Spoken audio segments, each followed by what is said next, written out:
जय श्री कृष्णा। राधे राधे। हे प्रिय भक्तों, स्वागत है आपका हमारे YouTube चैनल शिव और शक्ति में। जय माता दी। माँ भगवती की कृपा सदा आप सभी पर बनी रहे। माता धूमावती 10 महाविद्याओं में से 7वीं महाविद्या है। कहते हैं कि महाविद्या धूमावती का कोई स्वामी नहीं है, इसलिए इन्हें विधवा माता कहा गया है। माँ धूमावती महाशक्ति स्वयं नियंत्रण है। ऋग्वेद में रात्रि सूक्त में इन्हें सूत कहा गया है, अर्थात यह सुख पूर्वक ताड़ने योग्य है। सृष्टि कला की देवी होने के कारण इन्हें कला प्रिय भी कहा जाता है। देवी का मुख्य अस्त्र है सूप, जिसमें यह समस्त विश्व को समेटकर महाप्रलय कर देती हैं। इन्हें अभाव और संकट को दूर करने वाली महाविद्या कहा गया है। महाविद्या धूमावती की साधना करने से पहले कुछ जरूरी नियमों को जान लेना चाहिए, जैसे कि सुहागिन महिला को इनकी पूजा नहीं करनी चाहिए। जो भी महिलाएं गुप्त नवरात्रि के व्रत रख रही हैं, उन्हें आज के दिन इनका केवल मन से ध्यान कर महाविद्या से क्षमा प्रार्थना कर लें और अपने घर में सुख शांति की कामना करनी चाहिए। इनकी पूजा गोधूली बेला में करने से बहुत जल्दी मनोकामना पूरी होती है। महाविद्या धूमावती के प्राकट्य में 2 कथाएं प्रचलित हैं। पहली कथा के अनुसार जब देवी सती ने पिता के यज्ञ में स्वेच्छा से स्वयं को जलाकर भस्म कर दिया, तो उनके जलते हुए शरीर से जो धुआं निकला, उसमें महाविद्या धूमावती का जन्म हुआ। इसलिए वे हमेशा उदास रहती हैं, यानी कि महाविद्या धूमावती धुएं के रूप में देवी सती का भौतिक स्वरूप है। देवी सती का जो कुछ बचा रहा वह है उदास धुआं। दूसरी कथा के अनुसार कहा जाता है कि एक बार देवी पार्वती को बहुत तेज भूख लगी। कुछ नहीं मिलने पर उन्होंने भगवान शिव से भोजन की मांग की। भगवान शिव कुछ समय के लिए उनसे इंतजार करने के लिए कहते हैं, परंतु माता पार्वती की भूख और बढ़ गई। अंत में भूख से व्याकुल माता भगवती शिव को ही निगल गईं। भगवान शिव को निगलने के पश्चात माता की देह से धुआं निकलने लगा, तब माता की भूख शांत हुई। इसके बाद भगवान शिव अपनी माया के द्वारा पेट से बाहर आ गए और माता से कहते हैं कि धूम से व्याप्त देह होने के कारण आपके इस स्वरूप का नाम धूमावती होगा। यह भी कहा जाता है कि भगवान शिव ने उनसे अनुरोध किया था कि मुझे बाहर निकालो, तब उन्होंने उगल कर उन्हें बाहर निकाल दिया। निकलने के बाद भगवान शिव ने उन्हें शाप दिया कि आज और अभी से तुम विधवा रूप में रहोगी। यह भी कहा जाता है कि जैसे ही देवी पार्वती भगवान शिव को निगल लेती हैं, उनका स्वरूप एक विधवा जैसा हो जाता है। उसके अलावा भगवान शिव के गले में मौजूद विष के असर से देवी पार्वती का पूरा शरीर धुएं जैसा हो गया। उनकी पूरी काया श्रृंगार विहीन हो गई। तब भगवान शिव ने अपनी माया से देवी पार्वती को कहा कि आप मुझे निगलने के कारण अब विधवा हो गई हैं, जिस कारण से आपका एक नाम धूमावती भी होगा। महाविद्या धूमावती का वास्तविक रूप धुएं जैसा है। शारीरिक स्वरूप से देवी कुरूप, ऊबड़ खाबड़ या बड़ी है। विचलित स्वभाव वाली, लंबे कद की, 3 नेत्रों से युक्त तथा सफ़ेद वस्त्र धारण करती है। देवी खुले बालों से युक्त एक वृद्ध विधवा का रूप धारण किए हुए है। अपनी बाईं भुजा में देवी ने सूप तथा दाईं भुजा में मानव खोपड़ी से निर्मित खप्पर धारण कर रखा है। कहीं कहीं पे आशीर्वाद भी प्रदान कर रही हैं। देवी का स्वभाव अत्यंत अशिष्ट और देवी सदा अतृप्त तथा भूखी और प्यासी है। देवी काले वर्ण की है तथा इन्होंने सर्प और रुद्राक्ष को अपने आभूषण स्वरूप धारण कर रखा है। महाविद्या धूमावती भूमि में मृत शरीर से निसर्ग श्वेत वस्त्रों को धारण करती है तथा शमशान भूमि में ही निवास करती है। देवी धूमावती समाज से बहिष्कृत है।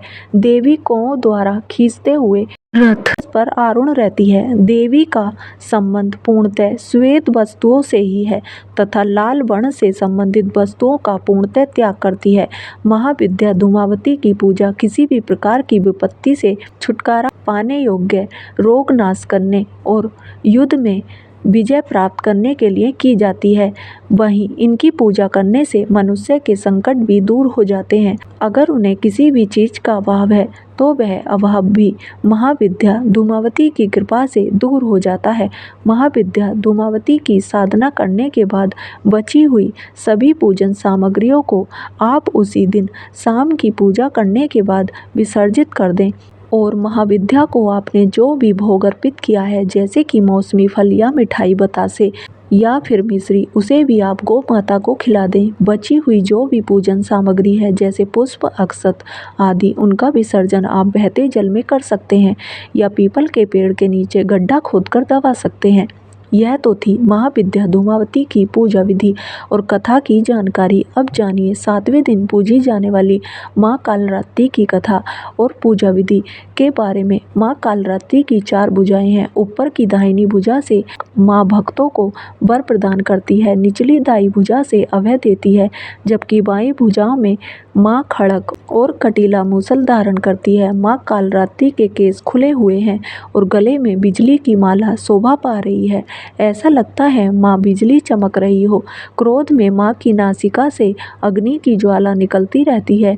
माँ कालरात्रि गर्दभ यानी गधे की सवारी करती है। माँ कालरात्रि के इस भयंकर स्वरूप को देखकर असुर और नकारात्मक शक्तियाँ भयभीत रहती हैं, लेकिन माता कालरात्रि अपने भक्तों पर परम अनुकंपा दर्शाने वाली है।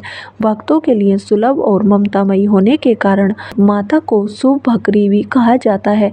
श्री दुर्गा सप्तशती में महिषासुर नाम के दैत्यवध के समय माँ भद्रकाली की कथा का वर्णन मिलता है कि युद्ध के समय महाभयानक दैत्य समूह देवी को रणभूमि में आते देखकर उनके ऊपर ऐसे बाणों की वर्षा करने लगा मानो बादल मेरुगिरी के शिखर पर पानी की धार बरसा रहा हो। तब देवी ने अपने बाणों से उस बाण समूह को अन्याय से काटकर उसके घोड़े और सारथी वाला और भद्रकाली ने शूल का प्रहार किया। उसमें राक्षस के शूल के सैकड़ों टुकड़े हो गए और वह महादैत्य प्राणों से हाथ धो बैठा। इसी प्रकार चंड और मुंड के वध के लिए माँ विकराल मुखी काली प्रकट हुई। मार्कंडेय ऋषि कहते हैं कि इसके बाद शुंभ की आज्ञा पाकर वे चंड मुंड आदि दैत्य चतुरंगी सेना के साथ अस्त्र शस्त्रों से सुसज्जित होकर चल पड़े। फिर गिरिराज हिमालय के स्वर्णम ऊंचे शिखर पर पहुंचकर उन्होंने सिंह पर बैठी देवी को देखा। उन्हें देखकर दैत्य लोग तत्परता से उन्हें पकड़ने का प्रयास करने लगे। तब देवी अंबिका ने उन शत्रु के प्रति बड़ा क्रोध किया। उस समय क्रोध के कारण उनका मुख काला पड़ गया, ललाट में भौहें टेढ़ी हो गईं और वहीं से तुरंत विकराल मुखी काली प्रकट हुई, जो तलवार और पास लिए हुए थी। वे विचित्र बांग धारण किए और चीते के चर्म की साड़ी पहने नरमुंडों की माला से विभूषित थी। उनके शरीर का मांस सूख गया था, केवल हड्डियों का ढांचा था, जिससे वे अत्यंत भयंकर जान पड़ती थी। उनका मुख बहुत विशाल था, जीभ लपलपाने के कारण वह और भी डरावनी लग रही थीं। उनकी आंखें भीतर को धसी हुई और कुछ लाल थीं। वे अपनी भयंकर गर्जना से संपूर्ण दिशाओं को गुंजा रही थीं। बड़े बड़े दैत्यों का वध करती हुई वे कालिका देवी बड़ी तेजी से दैत्यों की उस सेना पर टूट पड़ी और उन सबको खाने लगी। तीनों लोकों में राक्षस शुंभ, निशुंभ और रक्तबीज दैत्य ने हाहाकार मचा रखा था। सभी देवतागण चिंतित थे। सभी देवी देवता मिलकर भगवान शिव के पास गए और रक्षा की प्रार्थना की। तब महादेव ने मां पार्वती से असुरों का संहार कर अपने भक्तों की रक्षा करने के लिए कहा। इसके बाद माता पार्वती ने दुर्गा जी का रूप धारण किया और शुंभ निशुंभ का वध कर दिया। अब देवी के सामने असली चुनौती राक्षस रक्तबीज ने पेश की। जैसे ही मां दुर्गा रक्तबीज को मारती और उसके खून की बूंदें धरती पर गिरती, वैसे ही उसके ही जैसे लाखों रक्तबीज पैदा हो जाते, जिससे माता क्रोधित हो गई। उनका वर्ण श्यामल हो गया और इसी स्वरूप से माँ कालरात्रि का प्रकट हुआ।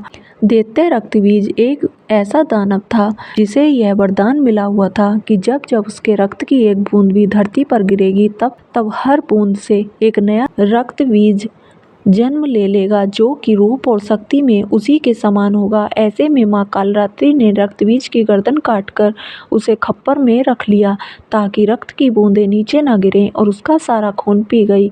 और इस प्रकार देवी ने रक्तबीज की एक भी रक्त की बूंद धरती पर नहीं गिरने दी। रक्तबीज दैत्य के रक्त से उत्पन्न हुए जितने भी रक्तबीज थे वे सब माँ की जिह्वा पर उत्पन्न होते गए और माँ उन सब का भक्षण करती गई। इस प्रकार रक्तबीज दैत्य शक्तिहीन हो गया और फिर माँ काली ने रक्तबीज का वध कर दिया। इस प्रकार माँ काली सदैव अपने भक्तों की रक्षा के लिए तत्पर रहती है। प्रेम से बोलिए माँ कालरात्रि की जय।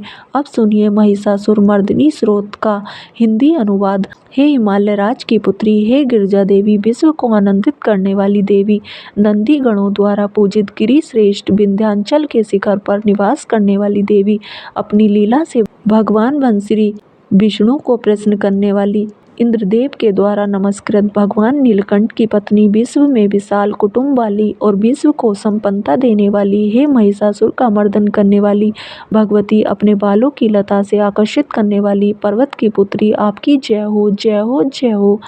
देवों को वरदान देने वाली, दुर्धरा और दुर्मुख असुरों को मारने वाली और स्वयं में ही हर्षित रहने वाली, तीनों लोकों का पोषण करने वाली, शंकर जी को संतुष्ट करने वाली, पापों को हरने वाली और घोर गर्जना करने वाली, दानवों पर क्रोध करने वाली, अहंकारियों के घमंड को सुखा देने वाली, समुद्र की पुत्री, हे महिषासुर का मर्दन करने वाली, अपने बालों की लता से आकर्षित करने वाली पर्वत की पुत्री, आपकी जय हो, जय हो, जय हो।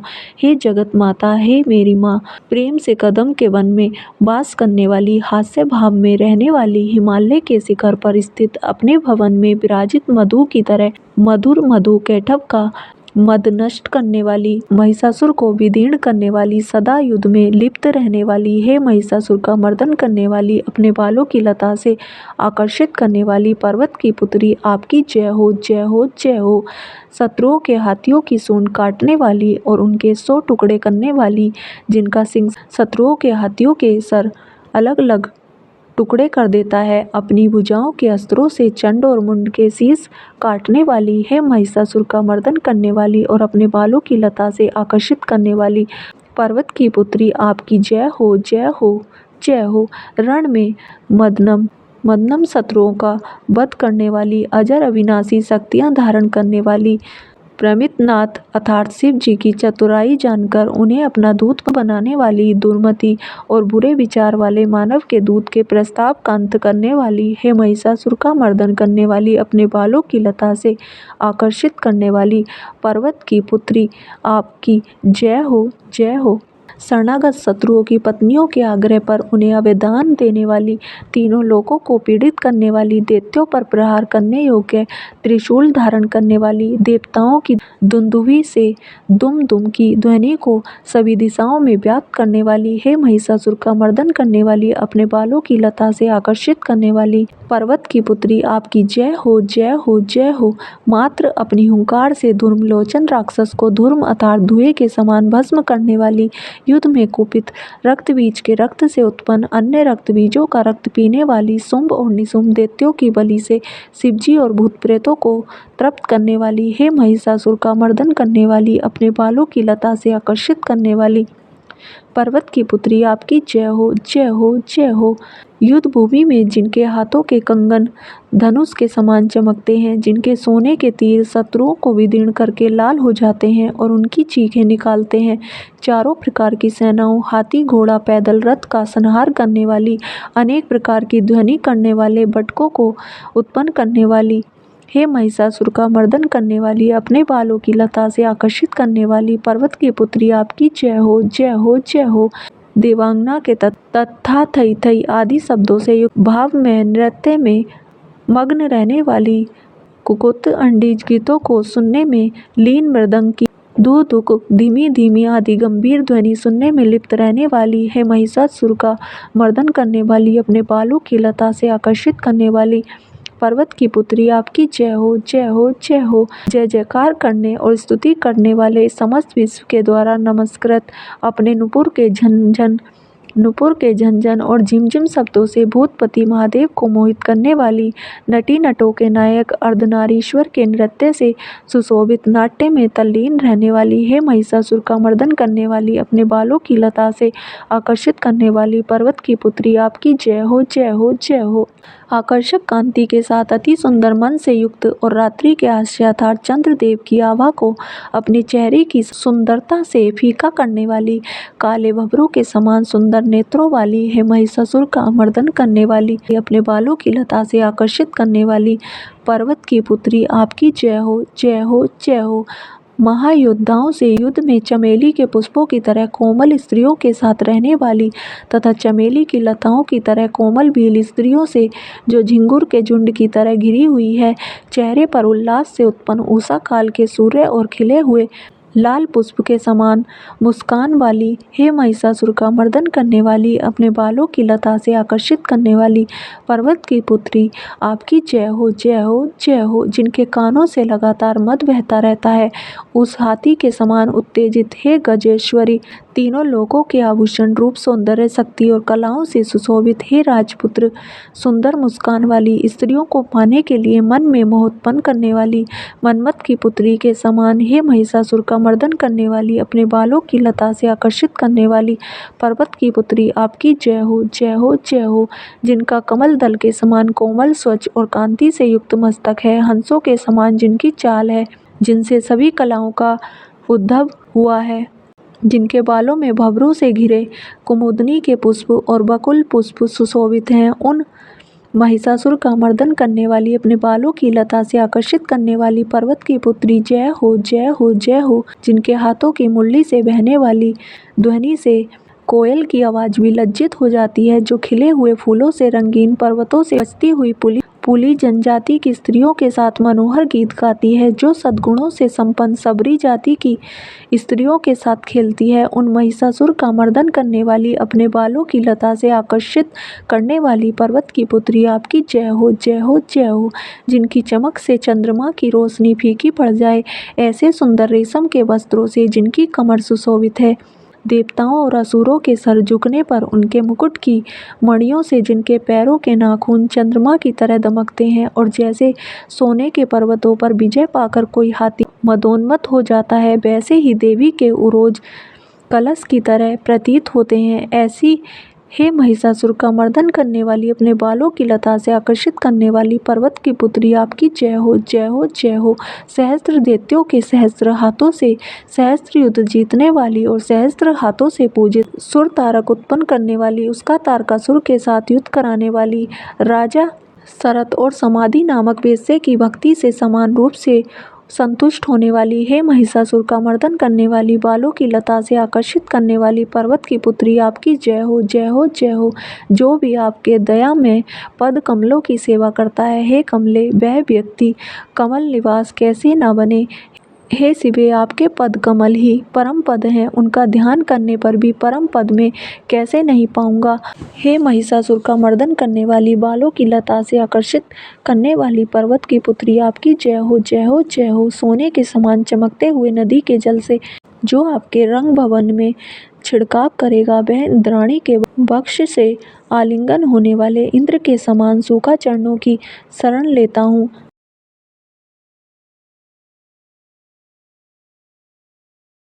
हे महिषासुर का मर्दन करने वाली, बालों की लता से आकर्षित करने वाली पर्वत की पुत्री आपकी जय हो, जय हो, जय हो। आपका निर्मल चंद्र समान मुख चंद्रमा का निवास है, जो सभी अशुद्धियों को दूर कर देता है। नहीं तो क्यों मेरा मन इंद्रपुरी की सुंदर स्त्रियों से विमुख हो गया है। मेरे मत के अनुसार आपकी कृपा के बिना शिव नाम के धन की प्राप्ति कैसे संभव हो सकती है। हे महिषासुर का मर्दन करने वाली, बालों की लता से आकर्षित करने वाली पर्वत की पुत्री आपकी जय हो, जय हो, जय हो। तीनों पर दया करने वाली उमा, मुझ पर भी दया कर ही दो, हे जगत जननी।